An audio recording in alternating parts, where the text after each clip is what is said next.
So it's related to precision. Okay. What exactly is accuracy and precision? We can use this figure to explain. So if we have the true target here, and we know that we're targeting the center, right, which is supposed to be the true value.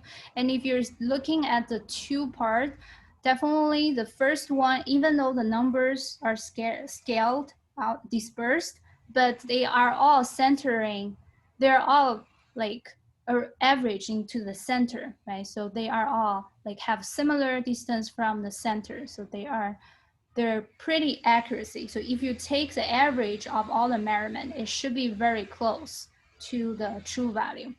Versus the precision, you can see that all measurements, they get similar values, which means that your different measurement will give you very similar result.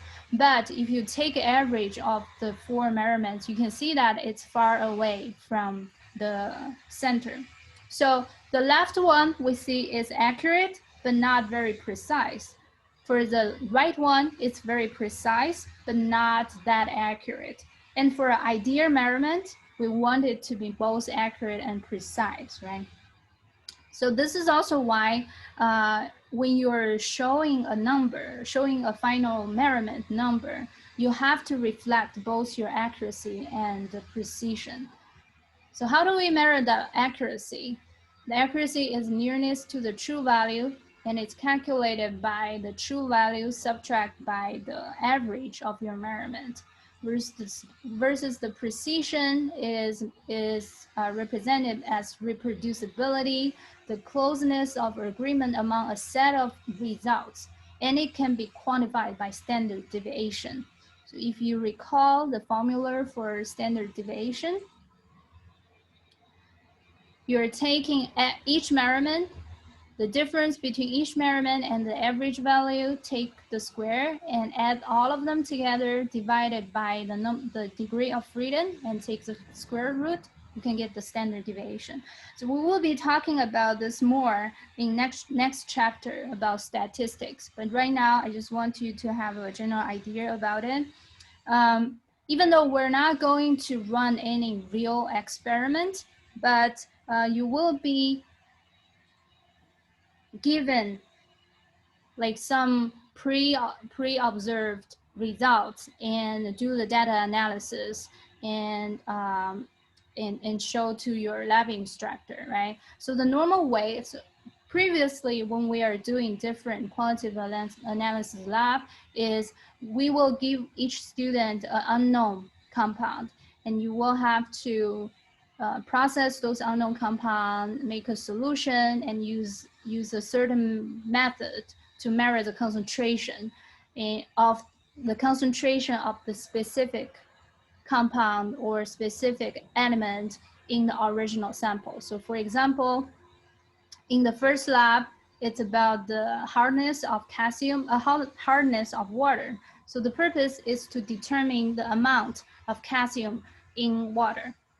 Then in the result, you will have to show from your 3 measurements what is the average concentration of calcium in ppm and what is the standard deviation.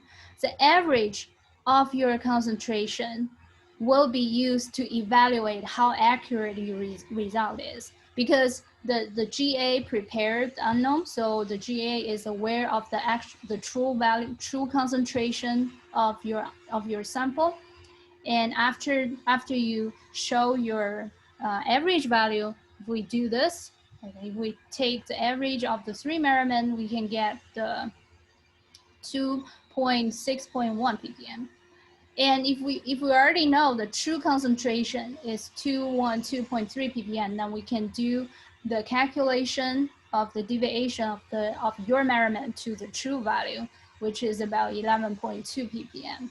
Okay, and based on that, the quality of your experiment will be graded.